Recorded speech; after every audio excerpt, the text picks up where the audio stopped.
Neste vídeo, vamos falar sobre a situação de Jess Lingard. Tá treinando, papai? Tem novidade sobre o que a galera tem achado do treino dele. Vamos falar sobre a situação de Zaccaria Labiat, que já tem data para aparecer no banco de reservas. Além disso, também trataremos sobre eleições, pois é, a corrida para a presidência já começou no Corinthians. E vamos falar sobre a dívida que aumentou com relação a Memphis Depay. Peço para você deixar o like, se inscrever no canal, porque 60% das pessoas que me acompanham não estão inscritas no canal. Dá essa força para a gente atingir a meta de 50 mil inscritos? Bora brilhar, meu povo!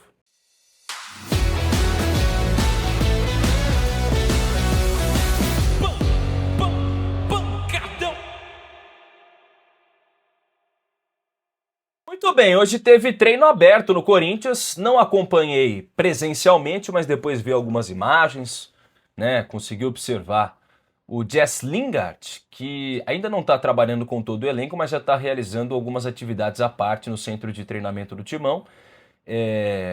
A diretoria do Corinthians agora está aguardando a conclusão dos trâmites burocráticos e a liberação do visto de trabalho, né, do jogador de 33 anos para anunciá-lo como reforço. Até aí nenhuma novidade. A gente já tinha falado para vocês. A grande novidade talvez é que a galera, pelo que vê nos bastidores ainda, né, mesmo que ele esteja treinando à parte, tem gostado do Jess Lingard. E acho que isso vai ser uma coisa importante para o Corinthians. Ele tem chamado realmente a atenção, principalmente na finalização.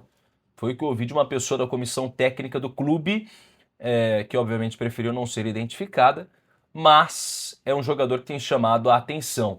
O Corinthians, né, que ainda não tem o Matheus Pereira. O Matheus Pereira está se recuperando de uma lesão grau 2 no bíceps femoral da coxa. Ele até participou de algumas atividades com o Jess Lingard e tal. Então, um jogador que ainda não está à disposição. Outra baixa para o Corinthians nesse período também, por enquanto, os volantes Alan e Ranieri, que estão fazendo uma parte interna no grupo, né? O Ranieri está com um incômodo no tornozelo esquerdo, mas deve ficar normalmente à disposição do Dorival Júnior para a próxima partida contra o Coritiba.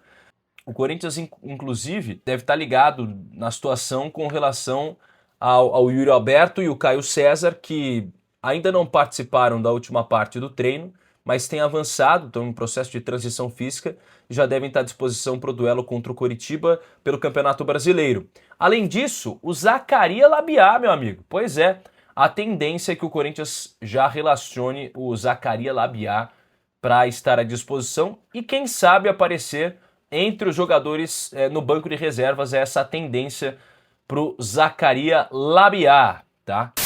Rapaziada, esse vídeo tem o apoio da maior e melhor, ai como eu te amo, Magalu. Milhares de ofertas com frete grátis, entrega rápida para todo o Brasil e cupons todos os dias. Baixe o app Magalu, nesse QR Code que tá aí na tela, aproveita as promoções e as ofertas da Magalu com frete grátis. Eu te amo, Magalu. Bora brilhar, meu povo.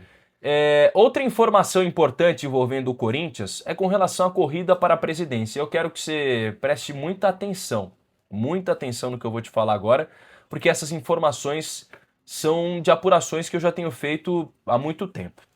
O Corinthians ainda não tem a certeza, né, obviamente, a eleição em novembro e tal, de quem vai se candidatar. Muita coisa pode acontecer nesse período. A única certeza que o Corinthians já tem é que vai haver um imbróglio entre Osmar Stabile, né, o possível candidato à reeleição, e o trâmite que acontece com relação à reforma do Estatuto. Porque é o seguinte, segundo o segundo parágrafo do artigo 103 do Corinthians, a reeleição é proibida para a presidência.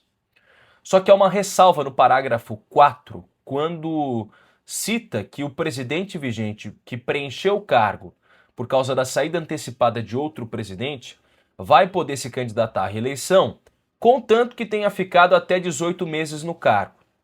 É uma ressalva, né, que possui uma divergência até de interpretação. Afinal, o texto acaba não deixando claro se os 18 meses incluem o período que o presidente ocupou esse período interino ou se conta apenas depois da posse definitiva. O que o Osmar Stabile está planejando caso ele vá realmente se candidatar? A União dos Vitalícios pode entrar com um recurso nessa nova reforma do estatuto e deve entrar com um recurso pedindo que, por ser ainda um novo estatuto, por ser um período ainda de divergências políticas no Corinthians, por ser um período, vamos dizer, experimental do novo estatuto, que deve ser votado em breve, que haja uma exceção por parte do Romeu Tuma, para o caso do Osmar Stabile, para que ele possa se candidatar.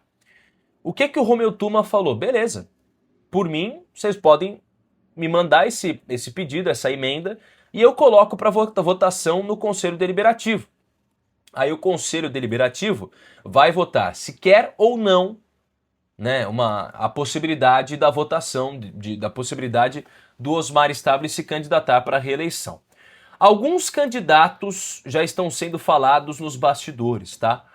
Alguns nomes que têm se articulado. Sérgio Janiquian, pois é, já foi diretor do Corinthians, né? Diretor de futebol do Corinthians. Para quem não se lembra, ele chegou a dizer lá em 2015 que o Guarani do Paraguai era um presente de Deus nas oitavas da Libertadores. Aí o Corinthians foi eliminado pelo Guarani do Paraguai, ele ficou muito marcado por isso. Outro nome que pode aparecer na candidatura, obviamente, é o Rosalá, que tem se articulado, mas ainda não é nada nem como certa essa candidatura, e a tendência é que ele oficialize só depois da Copa do Mundo. Miriam Atier, aquela lá que fez um discurso e tudo mais sobre a Safiel, e também o André do Bilhão. André do Bilhão é um nome que pode aparecer. Caso Osmar Stabile não se candidate, alguns nomes são colocados. Entre eles, Armando Mendonça, que é vice-presidente hoje do Corinthians, não é descartada a possibilidade dele ser um nome para candidatura no Corinthians. E também o Pedro Soares, que hoje é diretor jurídico do clube, também pode aparecer caso o Osmar Stabile não se candidate à reeleição no Corinthians. Então a corrida pela presidência já acontece, já há uma articulação também para que haja um cuidado dentro da reforma do estatuto para que alguns grupos não sejam prejudicados. E eles têm se reunido, marcado reuniões para realmente isso acontecer. Então vamos aguardar os próximos passos. Eleição que deve acontecer em novembro, como é tradição, e o presidente novo, ou quem sabe Osmar Stabile se reelegendo, em janeiro, tomando posse no dia 1º de janeiro, geralmente, dia 1º ou 2º de janeiro, a posse do presidente do Corinthians. Beleza? Comenta aí, quem você acha que desses nomes seriam os mais interessantes para o Corinthians, ou se você tem uma outra sugestão de nome para assumir esse cargo. Beleza? Muito obrigado pela sua audiência, deixa o like, se inscreva no canal. Tamo junto.